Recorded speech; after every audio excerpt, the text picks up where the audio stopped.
coming and joining us at our 2022 Minnesota Youth Reading Awards. My name is Josh Jackson. I'm the current president of MYRA, what we shorten us to. If you notice, we have some empty seats in the back, but we ask that you let people come in as they come in to take a school. There are many things happening during our event, so a little bit of housekeeping. I'll tell you the agenda here, and then we'll go down the line in our author ceremonies for awards. And then at the end, we'll have some time for author signings, refreshments, and a drawing to win some books. Red Balloon is in the back with book selling. And if you came in, our two ladies in the back had our author signing tickets, so in case you still need an author signing ticket, make sure you get one of those. Laura is fixing something. There we go. I'm turning up our music. Oh, it's turning up our music. Alrighty. Monterey, Lovelace, and Star of the North are our two awards that MYRA coordinates. And Monterey has been around since 1980. And correct me if I'm wrong, Laura, 2009? 2013-14 was our first school year with them. So 2013 school year for Star of the North fiction. So thank you all for joining us. We are streaming this and we might be taking photos too. So please inform any of us that have a sticker, a name tag, MYRA, and we'll make sure you're not in photos if you'd rather not. Without anything else to say, Laura, are you ready? All right. I'm short and sweet here. Laura Given, our Star of the North reporter.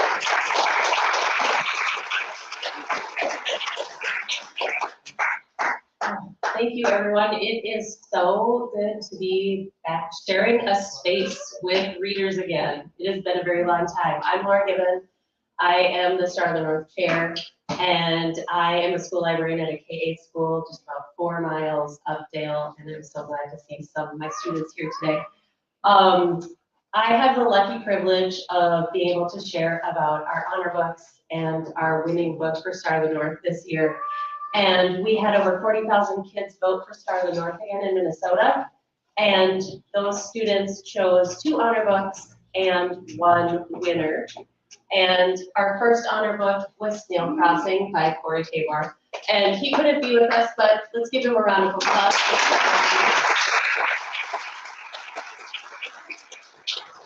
Our second honor book was See the Cat by our local creators, David Lauerschell and Mike Winutka. And they, to help us celebrate, sent us a short video.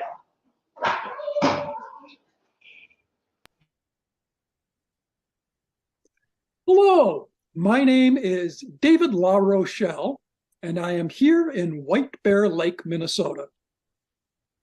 And my name is Mike Winutka, and I am here in Minneapolis, Minnesota.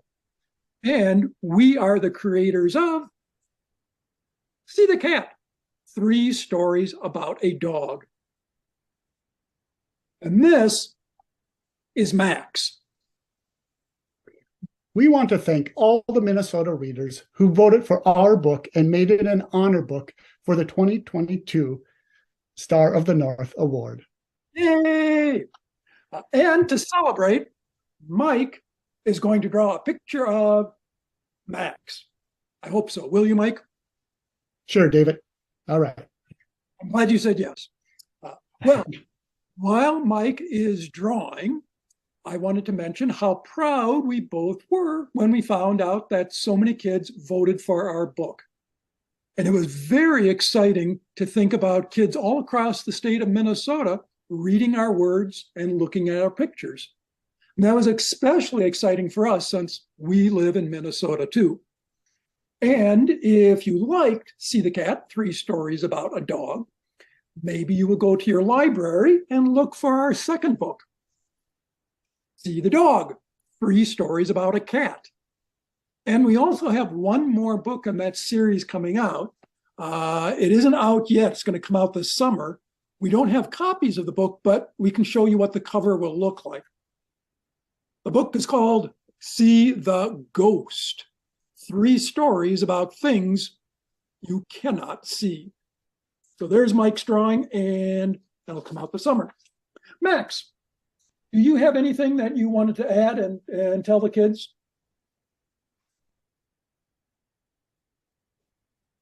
Well, I guess the cat has his tongue. Okay, we've been waiting. Mike, are you ready with your drawing? Not quite yet, David. We'll try to be patient here. I'm just wondering, how many of the kids out there, how many of you like to draw? Raise your hand if you do. Boy, that's a lot. Mike, we have a lot of up and coming illustrators out there, so you better be on your toes. All right, excellent, David. Are you ready now? I think I'm ready. Here we go. Max. Cats rule? Kids, I think you better do a drawing of Max, or otherwise we might have a dog and cat fight on our hands. But thank you again for voting for our book. And see the happy author. And see the happy illustrator. And keep reading. Bye. Bye. Thank you so much to David and Mike for sending that our way. And now we are so lucky to be having our event in person. And our author of Friday Night WrestleFest is here in person to share with us in just a moment, Jenny Fox. But first, illustrator of Friday Night WrestleFest could not be here with us today, but he did send us a video to help share in our celebration. And Micah will be receiving his award for being our 2022 winning illustrator in the mail. And here is Micah Player. Hey, Minnesota friends, it's me, Micah Player. I'm the illustrator of Friday Night WrestleFest, and it is a snowy day here in the little Utah mountain town where I live, just north of Zion National Park. And I wanted to show you guys something interesting for fans of Friday Night WrestleFest. The house down the street from where I live that inspired the house in the book. So if you see right over here, look at that. That's the Friday Night WrestleFest house. So I'm back home in my studio, and we're going to look at how the shapes from that house became the shapes of the house in the book. So right away, what I think drew me to this house in particular and why it seemed like such a perfect fit for the house in Friday Night WrestleFest was this very distinctive roof line. So a triangle with a square below it is basically like a symbol for a house, right? And this particular like roof line is almost like several of those kind of shapes stacked on each other. And you end up with this really nice kind of pattern of triangles. There's a big triangle like this, okay? And then a smaller triangle that's just right there in that roof line. And then there's another small triangle with a box below it. And that becomes kind of like the face of this house. There's a big window down here. This comes over here. This comes over here. There's a smaller rectangle there. This goes there. And there's a door with a little like round thing. But it becomes this sort of there's even another sort of like triangle with a square over here. It becomes this very recognizable, warm, cozy, kind of a house shape, but with its own personality. And that's really sometimes what you're looking for in a character or a setting, is something that's both recognizable, but also has its own sort of unique twist. And that very simple shape played out in the sketch of the house. You see that triangle, all the way through to the finished art. And this puts something familiar, warm, but also specific and unique. It gave it some grounding for the book. So from the very first time that I read Jenny's manuscript, it just knocked me over with recognition, because I come from a big family and we were always roughhousing as kids, and then growing up and becoming a dad. And Steph and I are both very involved with our kids, and we love to wrestle with them and play with them right from when they were little tiny guys. And so this story just sort of like hit me right away, because it's like you have the mom and the dad, and they're super involved, and they're just as into it as the kids, and it just felt real. It felt like real life. It felt like a real family. And so I wanted the story to take place in a setting that had that same sense of authenticity. So like Jenny was like telling something that came from who she was and the fun that she had with her family. And I picked up on that right away. So I wanted to make sure that it was happening in a house that felt just as grounded and just as real. And, we could have a whole conversation about the characters and designing them and their costumes and all these things. And it's all sort of connected to how do we express or broadcast these authentic, real feelings about just being in a great family, loving the people that you live with, and having a blast together, because that's what Friday Night WrestleFest captures, and that's what telling stories is all about. So keep your eyes open for your own stories. Look around at the people in your life, the places that you move through, and let them find their way into the stories that you tell. Thank you so much. We are incredibly happy to have this book find an audience, and we're just so excited about Minnesota recognizing WrestleFest, and I'm personally excited that Jenny was able to be there. I wish I could have been there, but we're just thrilled, and I'm so grateful for the chance to hang out with you guys for a bit tonight. So thank you so much.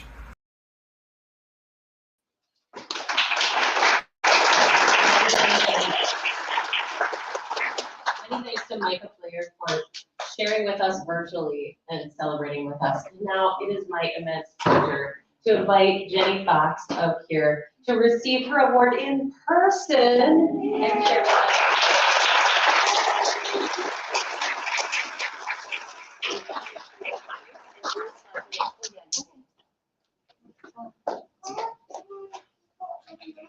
Hi everyone, I'm very excited to be here. A little bit nervous because I haven't been doing too many of these things lately. I want to say thank you to the committee, but especially to all the kids that voted. I don't know if anyone here today voted, but as a children's book author, I think the greatest accomplishment we can get is when kids themselves recognize our work. So I got this great batch of fan letters from one of the schools in Brooklyn Park, which is exciting because I live in Brooklyn, New York. So shout out to Brooklyn Park. I wanted to share a few of those first with you because they're so amazing, and they're better than anything I'm going to say. So this one said, "Congrats, girl. You are the best. This dress is for you. You will shine." And they drew a beautiful red gown for me. I'm wearing a pink sweater, but the red gown would have been glamorous. This one says, "Sorry, your book, ... made it to the finals." So there's a little plot twist, so I enjoy that.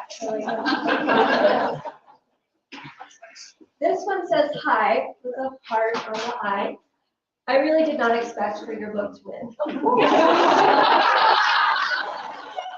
I appreciate the honesty. Children are very honest. I appreciate that.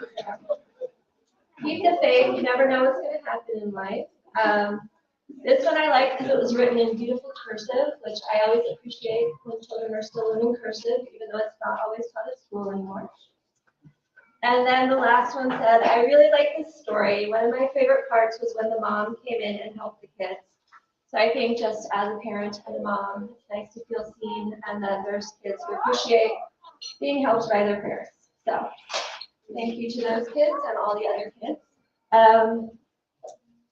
So here's my book, and here's the Star of the North. I highlighted there.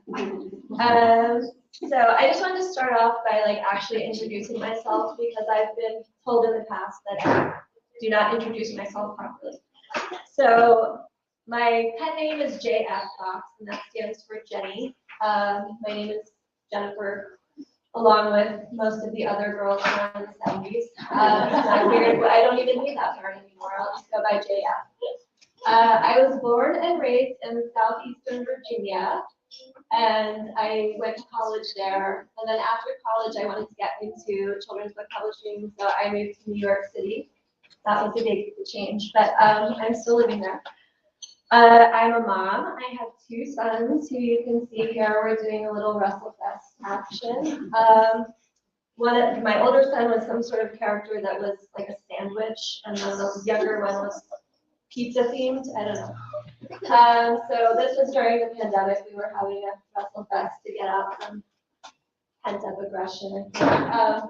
And then I have 1 cat. I'm not saying he's my favorite, but that's Edgar, my cat. One of the things that I like to do when I'm not writing or taking care of my children and my cat, I've started advocating for librarians in our schools in New York City.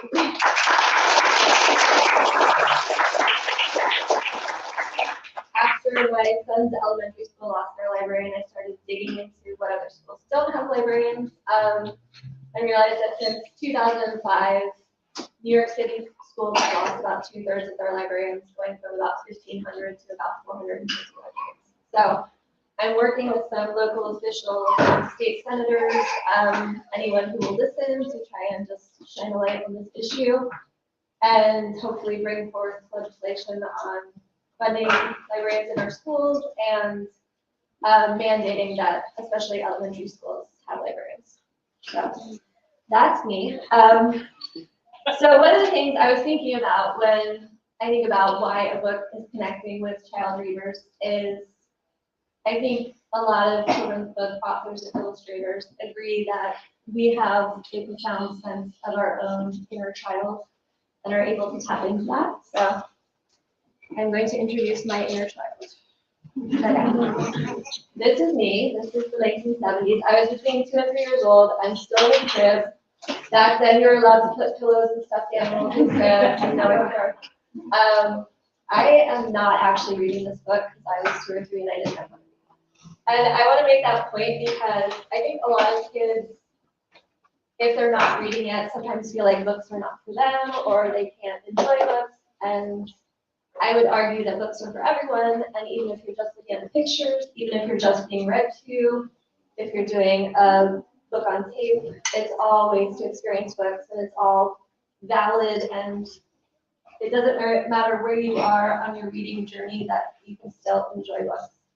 So I liked books from like day one. And then I had 2 quotes I was thinking about connecting with kids. One of them is, we worry what a child will become tomorrow, yet we forget that he was someone today. And then the other one is that the child in me, the child is in me still and sometimes not so still.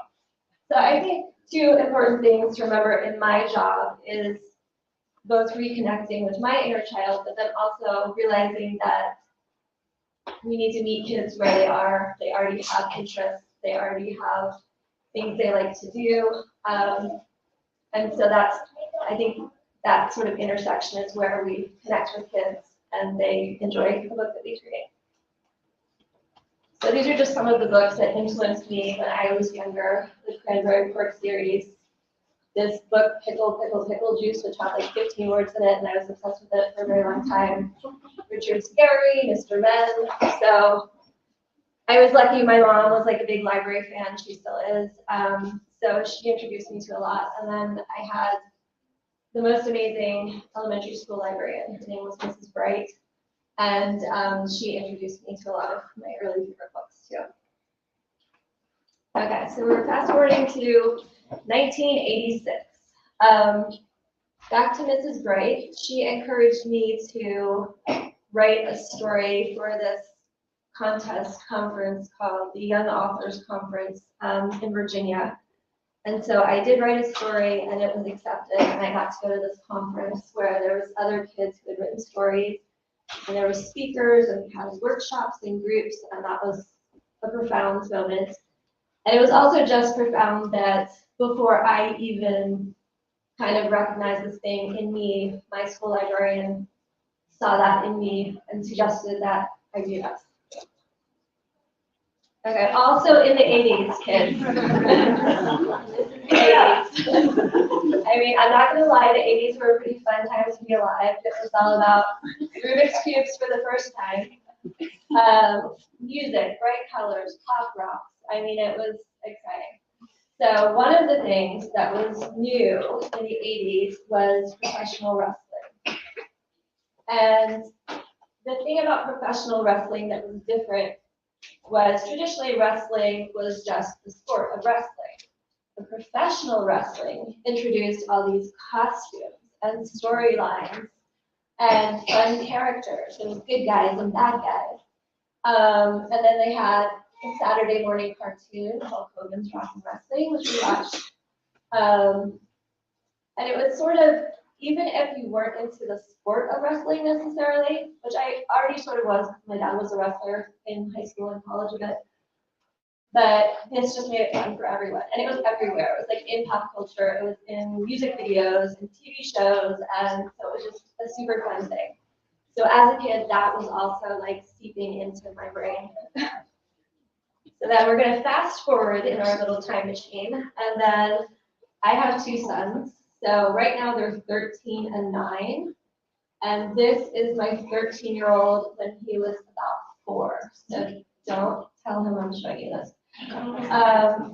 He and my husband started doing like roughhousing wrestling. He loved it. So the part that I loved was creating these characters. So I would help with the names and the costumes. So this was one of his characters, which was Lightning Eagle. He had a cape and an eagle suit and some fun leggings. So that also was giving me ideas for this. So this is like a little activity that I made where you can make your wrestling name. What's your coolest move? So they would come up with these moves like the pizza slice and the whatever flying flamingo. And then you, of course, made a costume, sometimes a catchphrase. So that's the part of wrestling that I can. So that is all what inspired me to write Friday Night WrestleFest, sorry. And I think it just came together as a combination of my own childhood and what my kids were into doing, and I think that's why it kind of connects with kids. And then I was connected with Micah to be my illustrator. I gave Micah a blue mustache today because he's not here, so he can't stop me. So that's Friday Night WrestleFest, and then I just have a couple other books that I was going to show you that I work on this history series. It's published by Kids Can in Canada. We call it Head to Head History. So we're trying to make history fun and funny for kids, and so each book focuses on like a little battle in history. There was a story about Napoleon Bonaparte being attacked by bunnies, which was pretty funny. And then, so that one's out now, and then the next one is coming in spring. It's called the Van Buren Sisters versus Pants Police. It's about 2 sisters who went cross country from Brooklyn on motorbikes in 1916. And one of the big oppositions they encountered was the fact that they decided to wear pants because women were not supposed to wear pants back then, but of course you're not going to ride a motorcycle in a big dress. So that story is coming. So I just want to say thank you again to the committee and to all the kids, and thanks for having me here today.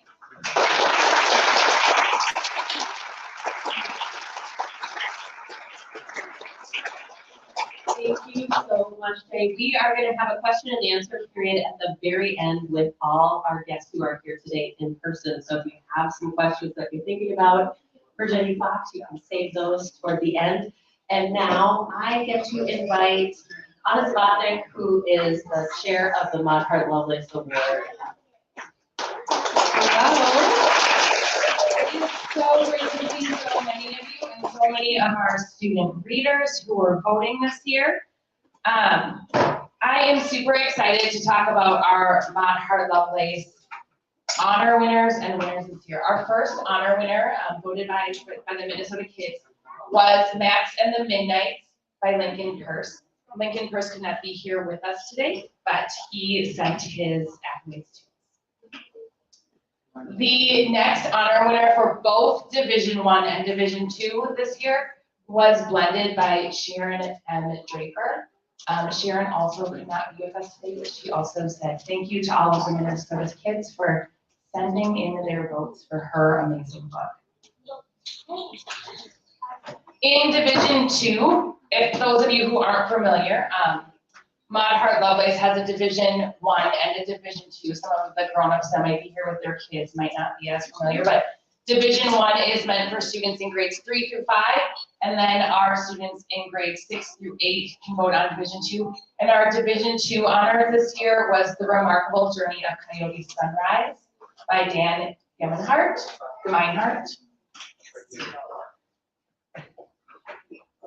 Oh, I'm gonna go like this really quick because I forgot that there was that slide there that's gonna start immediately without me playing. But he did send in a video to thank the Minnesota students for voting for his. Now hopefully it goes for me. Hello, readers and teachers of Minnesota. My name is Dan Gemeinhart, and I'm the author of The Remarkable Journey of Coyote Sunrise and a few other books. And I just wanted to say thank you so much for including my book on the Maud Hart Lovelace Award list, but also you readers for voting it to receive an honor in the Maud Hart Lovelace Book Awards. Really means the world to me. Of course, anytime you get any sort of positive feedback on what you're doing, it feels great. But these awards that are picked by young readers mean the most to me because that's who I write for at the end of the day. Like if an adult reads my book and loves it, that's fantastic, and I'll be really grateful for that. But I'm really writing for the young readers out there, so it means so much to me. And as a writer, you don't get direct feedback. I'm not up on a stage like a musician would be or a comedian or whatever. Like I write by myself in this room, and my book goes out, and theoretically, someone's out there reading it, but you don't really you don't know that. You don't get to see that happening. And so to find out that my book was being read by young readers in Minnesota and they liked it enough to give it an honor is really just a thrill. And so thank you so much to you young readers for reading and for voting. And thank you to the teachers and librarians in your lives who are promoting the contest and getting my book and all these great books in front of you young readers. So thanks so much. Have a great rest of the year. It really means the world to me. Thank you.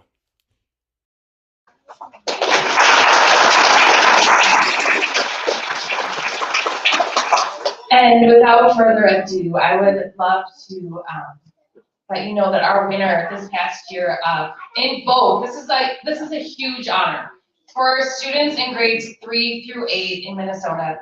They chose the book When Stars Are Scattered as their favorite book last year, and it's a graphic novel. And I would love to say for those grown-ups of you who are moms and dads in this room, or grandmas or grandpas, or any adult that cares about kids, if you have not picked up this graphic novel because you think comics aren't for you, like pick up this book and read it. Your kids are going to show you that this really is the best book of the year for Minnesota kids. So pick it up. It's amazing, and we are super honored today to have Victoria Jameson and Omar Mohammed here.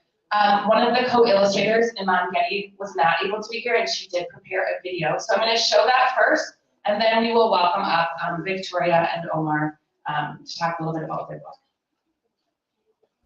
Hello, Minnesota youth. Thank you for selecting When Stars Are Scattered for both Division 1 and Division 2 of the Lovelace Award. I am deeply honored to have worked on this book with Omar and Victoria, and seeing how much it means to you all truly warms my heart. There are many stories that have been told about the war in Somalia, but so few of them are told from the perspective of the young people like you.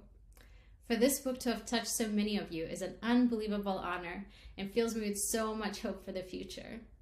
A good story brings people together, and although I could not join y'all today, please know that you will forever have a special place in my heart. Thank you.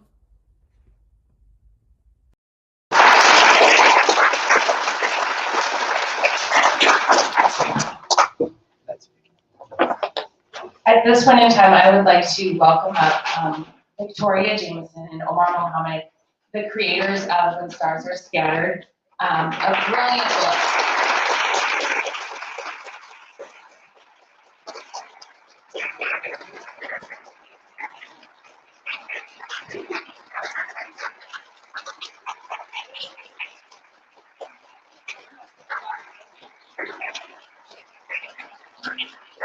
I'm going to pass this on. I'm going to just link up to the slides here. Welcome and thank you so much.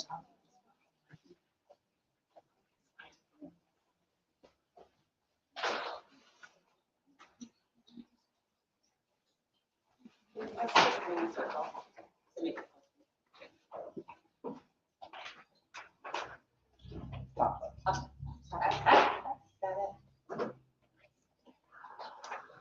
Hello, everybody. My name is Omar Mohammed. I'm the co-author of When Stars Are Scattered, and the book is solely based on my younger brother and myself. I'm the guy with the red shirt, t-shirt, and the other guy is my brother Hassan. So thank you. It's really, really an honor to join you guys here today and also to win such a award. When I was sharing my story with younger audience, I never thought this the reception we are going to receive is going to be huge. Now me and Vicky are busy 24/7 every day with millions of emails, different schools, and whenever we walk into schools, people want to chase us all the day. So it's really an honor to see such receptions. I would like to share one or two, three things about why I choose to share my story. My story is just like any other refugee story. And as my t-shirt says in the back, no one chooses to be a refugee. Being a refugee is not a choice, it's by circumstances. You know, my father, my mother, when I was born in Somalia, we were what you guys call a middle class family. They were able to provide everything, anything we needed. We don't have to flee from my home country. And that is not something that our parents wanted for me or for my family to do so. But it was all by circumstances. It's really hard now when someone who has no idea how you came to America or what you went through tells you, go back to where you are from, you don't belong here. It's okay for me because I always tell them, every person came to this country once. If your grandparents ask them, they're gonna tell you my grandfather was from Europe or somewhere else. But I tell them, someone else let you in, do not close the door behind you. So because someone else opened the door for you to come in from wherever you come from, Germany, Spain, Italy, wherever your grandparents are from, not close the door behind you. Those who are coming right now, they may be the last arrival to the US, and the country is too big, and it's also enough for everybody. So now I am the founder of this organization called Refugee Strong. Our mission is simple. You know, when I was the same age as you guys here sitting, I didn't have many opportunities. You know, one notebook I used to share with 5 subjects.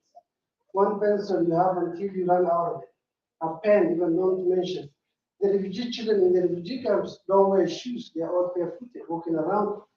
Shirt, you wear a t-shirt that goes up to your knee. But I always tell my younger audience, take advantage of all the resources, of all the opportunities that you have. You don't know, it is important because you have them. The children now who's going to wake up from a refugee camp not knowing if he or she is going to eat breakfast or dinner or lunch. They want to go to school, but there's no school for them. Some of them will go to school, there's no books to write or no pens or pencils to write. So you have to be grateful of all the resources, all the opportunities, that you have. The children the same age as you, that doesn't have all these opportunities. And I choose to share my story because my story is just like any other refugee story. Now, the latest refugees who are fleeing from their country are Ukrainians. And those children have nothing to do with whatever is happening in their country. But they are being the price to flee from their home country and go to they are going to grow up in another country as refugees. And they have nothing to do with, they have done nothing about it. And they are going to pay the price. The same applies to me. Whatever happened in Somalia when I was 4 years old, I had nothing to do with it, but I paid the price of not growing up in my home country and seeing it, and also living with the rest of my family. Now, what I do is I go back to the refugee camp that I grew up every year to provide books, pens, pencils to those refugee children who are still in the refugee camp. The organization is sponsored and supported by children. 90% of my donors or my supporters are children who read my book and they want to help other children who are still in the refugee camp. Now we finished the first library ever built in that refugee camp, and it will be opening in November this month, 14th on Monday. If anyone can wake up so early, we will be live 8 a.m. The 14th. It's going to be a Monday. We'll be opening the first library. because we have a lot of books, pens, pencils for all those refugee children in the refugee camp. And also we will be giving sanitary pads for girls in high school. We provide transportation for students with disabled, with disabilities, because students like my children, like my brother, didn't get any opportunity to go to school because he had disability. So some girls were not treated the same as, they were not given equal education, the same as boys. We want to educate that and provide equal education to both boys and girls. Imagine, I was surprised by the support and the courage that was given by the children.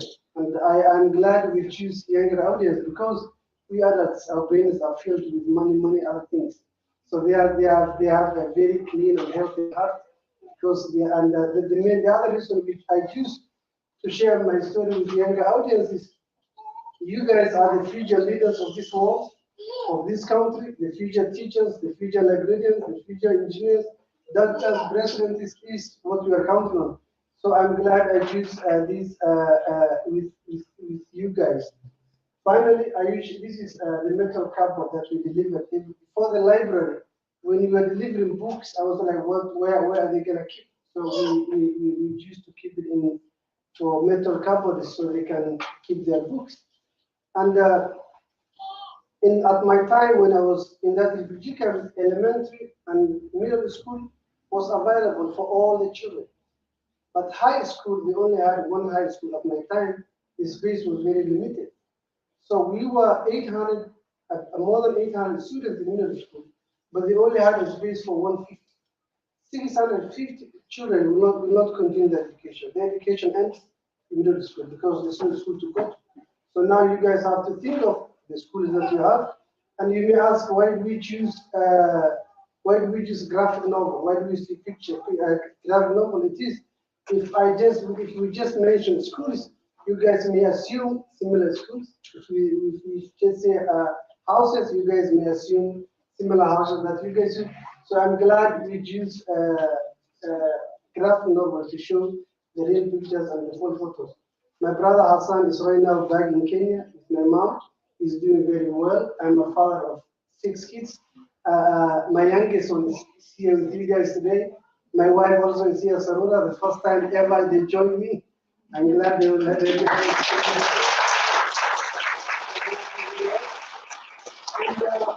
Coming to America is not easy. Maybe a lot of people ask, are you going to write in continuation of what happened in America? Yes is the answer, but I don't know when, because many things have happened. My first 2 years in America was the most difficult time that I had in America. It was not easy. And you guys play a big role when it comes to welcoming a new family or new person to your country. When you're thrown to a new place, the language different, the people different, the weather different, the school, everything, you have to start from zero. Flushing the toilet, locking your doors, the stove, the refrigerator, you measure it, everything, you know nothing. You start from zero. And I succeeded in college because of one group, the librarians. I succeeded in college because of librarians really had a huge impact for me to do well in my college. And I spent most of my time when I was in college in the library, most of my time. If it is in campus, or even if it was the one near my house, that's where I spent most of the time. Because imagine a refugee who just came from Africa, from a refugee camp, who never typed anything before the first time, and then you go to college and the teacher expects you to type 8 pages within a day. And I go to the library, someone helps me all the time, someone reads for me. If I need something to check online, the librarians are there to look for me. I'm really grateful that there was a librarian always available. And I reached a stage where they all know me whenever I come. I used to reserve one of the rooms that they have in the library to study. So thank you very much to Minnesota children for voting our book. It really means not only a lot to me, but those children who are still in the refugee camps in Dadaab, or who are fleeing from Syria, Afghanistan, or even Ukraine, wherever they're fleeing from. So you really represent those children. So this is also some of them. They won the tournament. Last year, we held a soccer tournament every year when I go back to the refugee camp. And you guys can follow us of all type of social media that exists. From TikTok now, we try to put some videos on TikTok for behavior. You are on Twitter, Facebook, and Instagram. Those are students with disabilities. They drop out of school because they don't have transportation. So that's why we intervene and provide visually blind and physical disabilities. Thank you very much again, Minnesota, for having us, for voting for our book, for selecting our book. It really means everything to us. Thank you very much.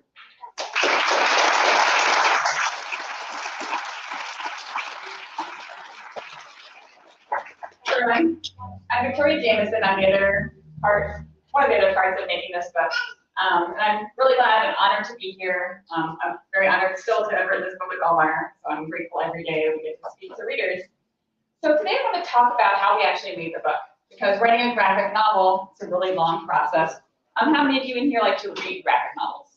Okay, great. Do any of you make your own comics, make your own graphic novels? Awesome. Okay, great. So yeah, I want to walk you through the steps we went through to make a book, because to make a book of this size, it takes a long time. This book took us about 2 years to make. So I'll kind of walk you through the steps. But first, one of the questions I always get when we talk about this book is, why am I here? It's not my book, it's not my story, it's not my culture, my history, my background. So how did I even meet Omar? How did I get involved? The way I met Omar, the way I got involved, was I started by volunteering. I was curious. So if you young people are curious about something, maybe animal rights or hunger, if there's some cause you're really passionate about, you can start looking around, get curious, ask some questions. I was curious about refugees and what I could do to help, and I realized, oh, could you go back, Omar? I realized I could start volunteering in my town. I started volunteering with my son when he was little. We'd make posters and go to the airport and welcome new people. So we started doing that. I met new people. One person I met was, next to Omar, is Omar. So we met when he worked at a refugee resettlement agency near my town, and we decided to try to write this book together. So to write this book, the way we started was, and I have pictures of these things, but I brought them also. So if you want to come up later and take a look, you're welcome to come up, get a closer look at these things. This is how we started when Stars Are Scattered. This is the very first draft. So these notebooks are nothing special. I buy them at Target for like $4, but I love notebooks to write down my ideas. And that's how we started. I'd take my notebook, I'd get in the car, drive to Omar's office. We'd meet over lunch or after work, and he'd tell me stories, and I'd start to write them down. So I write them down, but I also start drawing at the same time. Sometimes people ask me what comes first in a graphic novel, the words or the pictures. And for me, they kind of come both at once. And I'm a big doodler. Are any of you in here doodlers as well? Do you get in trouble from your teachers for doodling? No? Oh, great. Times have changed, I guess. I got in trouble all the time for doodling. I think teachers thought I wasn't paying attention. They thought I was goofing off. But I'm a grown-up now, so I do what I want, and I doodle all the time. And this is really how we started. You can go to the next one, Omar. We started by, we had to get to know each other. We were kind of strangers at this point, so I had to get to know Omar's story. So by the time, maybe after 3 or 4 months, we had about 4 notebooks like this, filled with ideas and sketches. But this isn't a book yet. I can't publish this as a graphic novel because it doesn't make sense. It's just a pile of ideas. The next step is to take all these ideas we've been thinking about and write it down in a manuscript. If any of you have been in a play before, this might look familiar. I write my manuscripts like a play.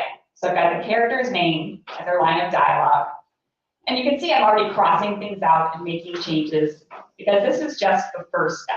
It's the first time Omar and I can read it, make sure they're there, it's not confusing, everything makes sense, and that it's ready for the next stage. So the next stage, if you're familiar with graphic novels, you know there are a lot of pictures. The next step is to start thinking about those pictures and thinking about panels. So when you read a graphic novel, and I imagine some of you are new to reading graphic novels, every rectangle you see in a graphic novel is a panel. So I need to think about the panels and what I want to show. So to start doing that, I go back to my notebook and I start drawing some panels. So this is probably pretty confusing looking, but I draw it like I have a book open in front of me with a left page and a right page. and every little rectangle you see is a panel. And I think what I like best about graphic novels is I feel like a movie director, because I write the script, I cast all the characters, I design all their costumes, I design all the sets, and when oh, could you go back one more? When I look at panels, it's like I have a movie camera, and I'm deciding what I want to focus my camera on. So maybe I take my camera and zoom in close, like on Handshake. Or maybe I want to show how big the refugee camp is, so I zoom out with my camera. So I love that. You can write any kind of story you want to. It could be science fiction, it could be fantasy. You don't need $1 million for your special effects budget. You need a piece of paper and a pencil. You can tell any kind of story you want to. So I do the whole book like this. I've got another question for the crowd. Do any of you get frustrated when you draw because it doesn't look right when you first draw it? Me too. These drawings are basically scribbles and stick figures. So I just learned not to get frustrated when my first drawings look bad. That's the point of a first drawing. If any of you play a musical instrument in the room, the first time you play a new song on your instrument, is it going to sound perfect? No. You play that same song over and over and over again until it sounds right. But that's how I think of every page in my book. This is the first time I'm drawing it. So I'm going to get a lot of notes wrong. I don't stress about it. I draw that page again and again and again until it looks right. So the next stage looks something like this. I just use paper that I steal from my family's printer. No one can ever print anything in my house. The paper's always gone. I'm like, I don't know what happened to it. And it's not perfect, but it's getting a little better. There's no backgrounds yet, but you can tell they're people. I draw first in blue pencil, which is something I learned from animation classes I took. So I draw and I draw and I draw, and eventually it gets to a stage that looks like this one. I think these are different pages. They're still not perfect. Again, there's not really backgrounds, but now we have words and pictures together. And that's really what a graphic novel is all about, telling a story through words and pictures. So this is another stage where Omar and I read it really, really carefully. We read it, our editor read it, to make sure everything made sense. And this is the stage, I'm sure some of you in class have heard about revisions. Your teachers have talked about revisions. This is where I need to hear every single mistake I made in this book. So revision is not very fun, because no one loves to hear they screwed up, they need to fix their mistakes. But I'm a human, I'm gonna make lots of mistakes, so I want that chance to fix my mistake now, when the book looks like this. I don't want to hear all my mistakes when the book is in your library. So revisions aren't very fun, but they're part of life, and I'm glad to have that chance to fix them. So, after all the mistakes are fixed, hopefully, then it's time for my favorite part of making a book. I get a big stack of good paper. If any of you are artists in the room, I use something called Bristol board. It's just kind of thicker paper, and I draw that page one more time, and I make the final art for the book. So again, this is a different page than what you see, but this is what the final art for the book looks like. Once again, I've drawn it first in blue pencil. If you look closer, you can see the blue pencil. And then I trace over it with a paintbrush and ink to make that black line. And this is the final art for the book. It still has a few more steps to go through before it becomes a book. You're starting to see why it takes 2 years to make a graphic novel. So you can go to the next one, please, Omar. So this is the page as I've drawn it, and that's a page in the book. There are really 3 big differences. Does anyone spot one of those differences between the two? Yeah. The color. So my art's in black and white, the book is in color. This is the stage where I scan it, and I send it to Iman, whom you met on video, and Iman would add the color. And not just color, like the sand and the sky, but all the patterns you see in the book, like the plaid shirt or stripes. All of those patterns had to be added by hand for every single panel. So it's a really big job. Yeah, you see another one? The text. The text, yeah. So on my art, I leave the speech bubbles blank. I add the words in the computer. If you're making your own comics at home, you can definitely just write your words by hand. Lots of artists prefer to do that. But for a book of this size, if I make a spelling mistake, it's a big pain to go back and fix. So I made a font out of my handwriting, so when I type, it looks like I wrote it by hand. Okay, so we have color, we have text. There's one other big difference. That's a little hint of big difference. Anybody? I heard someone plan the answer there, but yeah, size. So my art is a lot bigger than the book. That's because every panel has a lot of details. And if I were drawing the size of the book, it'd be really hard to draw a little baby or a package on top of a bus. So I think people think artists don't use math or that you're bad at math. I use a lot of math. I need to use ratios to scale my page up to the right size, add the details, shrink it back down. And that's basically it to make a graphic novel. You do that 250 times, you got yourself a book, no problem. But I do like to say for any of you who make your own comics, make your own stories, the biggest lesson I had to learn as an artist was to not be afraid of imperfection. No book I make is perfect.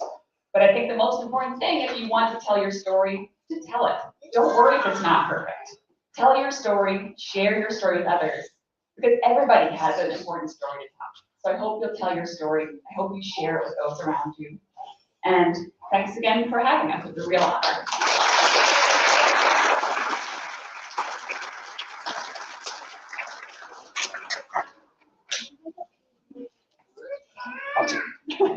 Take it. Yeah. Thank you so much. We will be going into our Q&A. We're gonna pull up some chairs as well. To that. Thank you so much for being here, Omar and Victoria. We just really enjoyed hearing about your book and your process.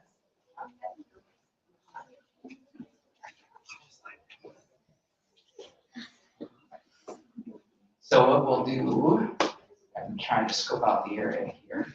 We only have one mic, so I'm going to give it to the authors instead. And if you have a question, I will let Anna pick who will ask the question. Just speak in a really loud voice out there so we can all hear. And I'll hand the microphone off to those three, and they can answer whoever it is. Does anyone have a question for any of our authors?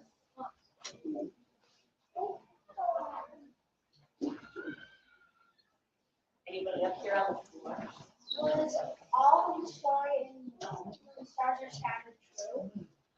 The question was whether all of the stories in When Stars Are Scattered true. Yes, all the characters, all the stories were true and correct, 99.9%. What was the date? What? I think it was late 1990s when I was like 8 year, 9 year, 10 year, 12 year old. So that's what it was. And if you read the book, you may also see, you wanted to tell my story within my story. That's why you see people like Mariam and name other characters, just to highlight the importance of education for all the children, not only for the boys, but also for the girls. So we wanted, girls were facing extra challenge, extra struggle than the boys. And children with disabilities were also going extra challenge. We wanted to tell my brother's character name was to show people with disabilities the extra challenge they're facing. And people like Nemo and Mariam wanted to show the extra challenge girls who were going just being a girl. That's right. We also moved a lot because of you guys were here for it was for younger audience. But maybe in the future you will get more. Omar, where do you live? What state? Where do you live now? When I first came, I was settled in Tucson, Arizona. Then I moved into Pennsylvania. I live in Mechanicsburg, in the Harrisburg area, 2-hour drive from Philadelphia. So that's where I live right now.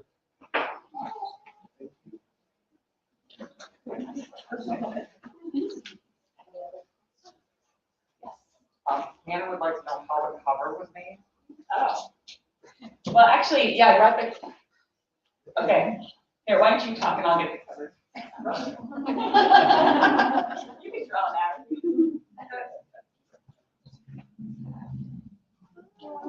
So the cover, actually, the name, Yeah, there's a slide on the cover. Oh, just in the front.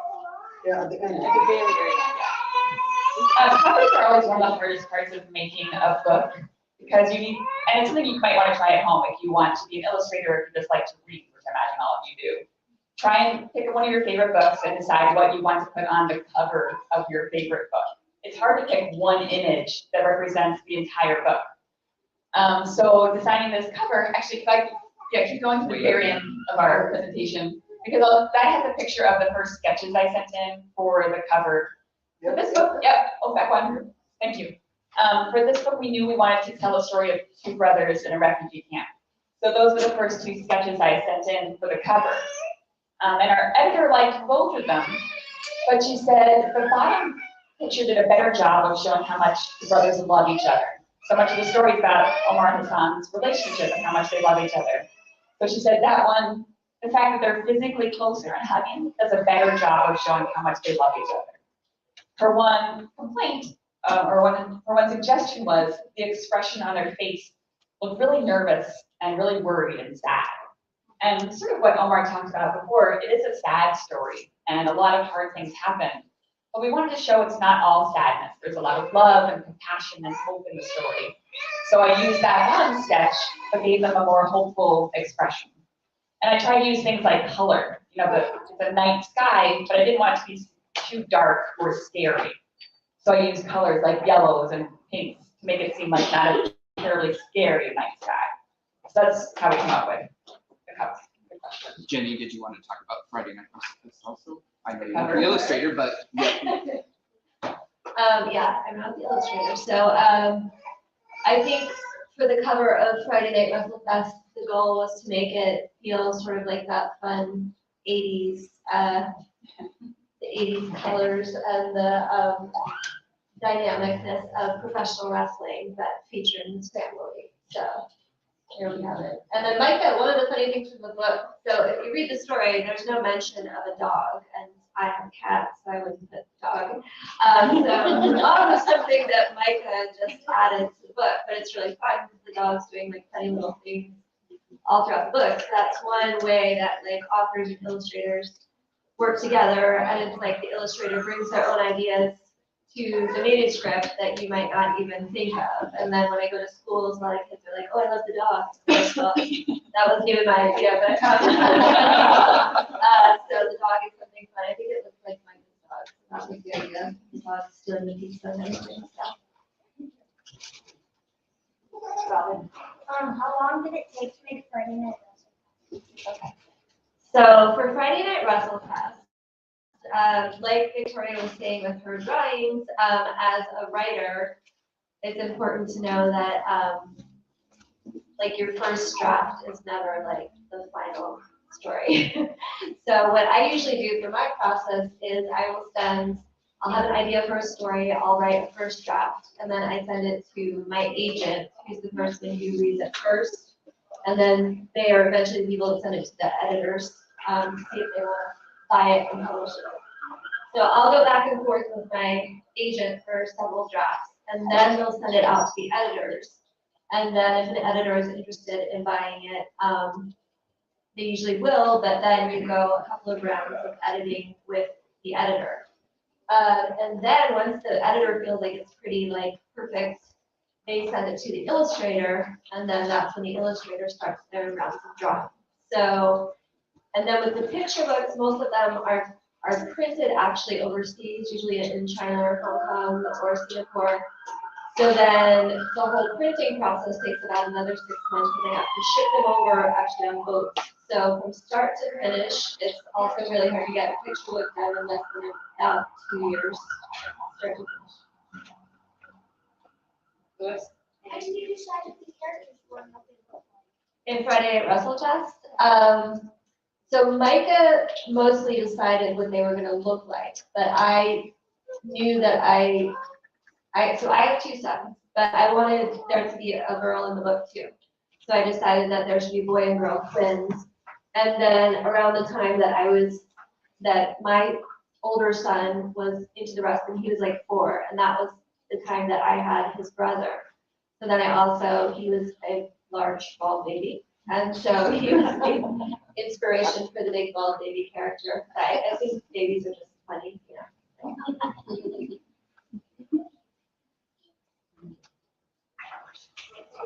Do you have any favorite wrestling outfit you have worn, or your favorite one of your kids?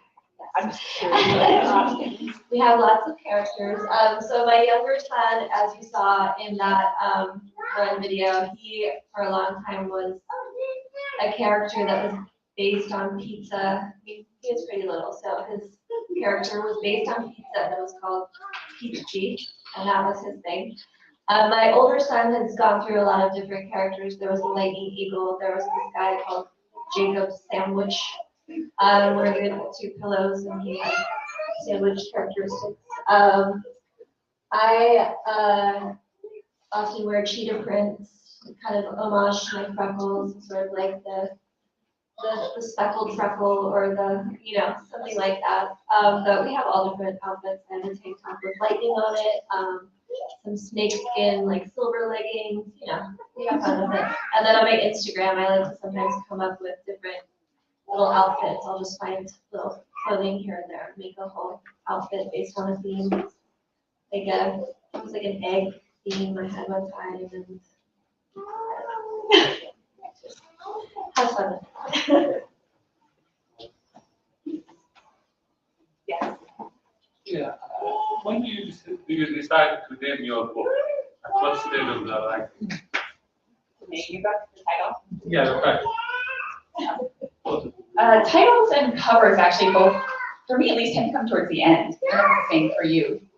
So like we didn't come up with a title or cover till near the end of the process. And I like that better actually because it gives you time to get to know the book and think about what you want to highlight. So for the title, When Stars Are Scattered, we often say it's a few reasons, like the flag of Somalia is a blue flag with 1 white star. And so many people from Somalia had to flee to other parts of the world. And as an illustrator, I always think of like the cover and title together. So I always thought stars would be a good image because when we're describing no electricity, that's something I'm not familiar with. I live in the suburbs, so I see neighbors' lights and cars and street lamps. I don't often see bright stars. So that's sort of how we came up with that title. I think Victoria's right that oftentimes it comes at the end. For Friday Night WrestleFest, it was sort of there from the beginning, and it was sort of just because I was thinking of those like 80s WrestleFest kind of themes, and so that one came early. But I think a lot of times the things that come at the end are actually, I feel like the beginning of a book and the end of a book. Sometimes you're tweaking those up until the last minute because you want it to kind of like bookend and you want it to kind of come full circle in some ways. So often I'll go back and tweak the beginning of the story and the end of the story up until the very end, especially like the endings. But yeah, I think covers and titles come later than you would think. And I used to work in publishing, so before I started writing my own books, I worked in publishing for several years as an editor at Penguin and then a company called Lee & Low. That was one of the first diverse children's book publishers. So I was there for almost 10 years. So we often had meetings, you know, covers and the titles. And also with covers and titles, I think one of the things is that's when, from the publishing perspective, you often have people like marketing and sales have a say in those sorts of things where they might not be with you like editing the story, but they know what appeals to people like in the sales part of things. So the cover and the title are very like forward facing. So then those people often get pulled into the room to have a say in those sorts of things too. We'll do one last question.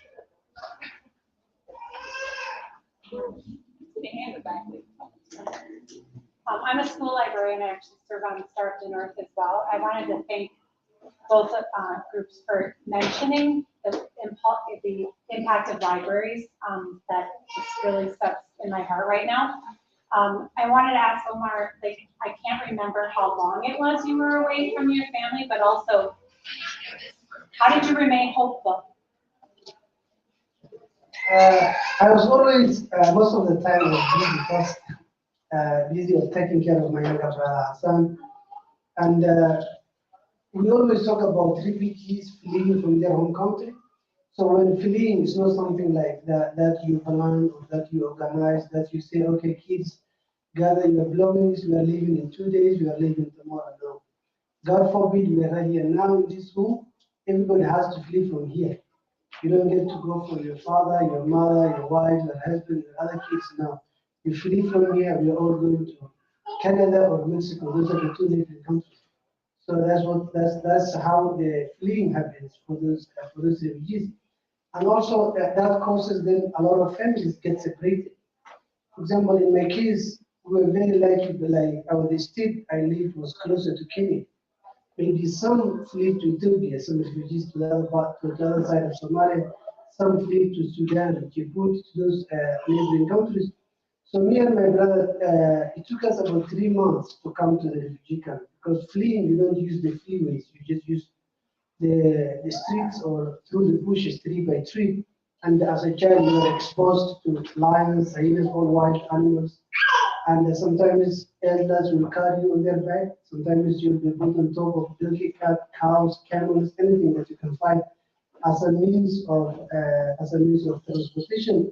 So we lived in that refugee camp for over 16, 17 years. All my childhood was in that refugee camp. Then I came in 2009. The one thing that always motivated and encouraged me was my brother. I always wanted to be a better person for him than for myself. That worked out good for me too, because I was working hard for him. But that also helped me as well.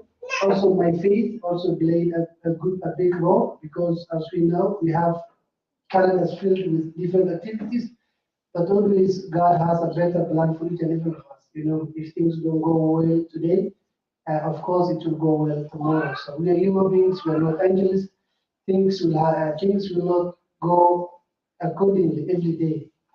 I always tell kids at some point in life you will face some struggle, you will face some challenge, things will not go according to you wished or you want. It's okay because we are human beings. One other big bond that helped us was we were all struggling. All the refugees, no one had nothing.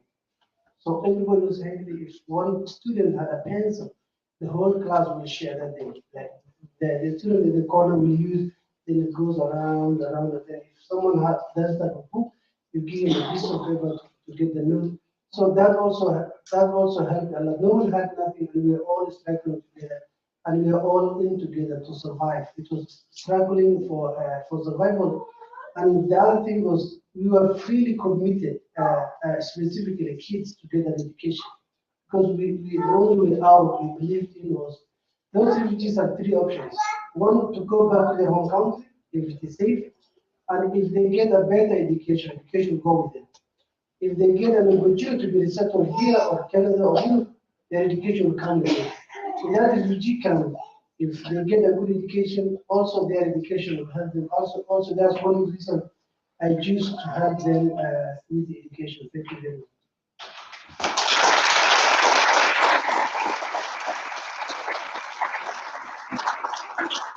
Thank you, everyone. We will have about a 5-minute break here while we get our set up for author signings. If you didn't have an author signing card yet, our board members in the back there, Hallie has some more, so you can visit her. While we're getting set up too, be sure to visit Red Balloon. In the far back, we have MYRA t-shirts and bags if you would like to purchase and support our organization. And we have free refreshments also. And finally, we are on social media and we have a selfie deal that you can take a picture with. We have a drawing for free books. And one last thing, if you're an educator and you need CEUs, take a business card from the back table and email me and I can send this. We are drawing for the free books. In 5 minutes? In 5 minutes. So make sure you sign up for the free books. Yes, you can be a child. Thank you. Yes.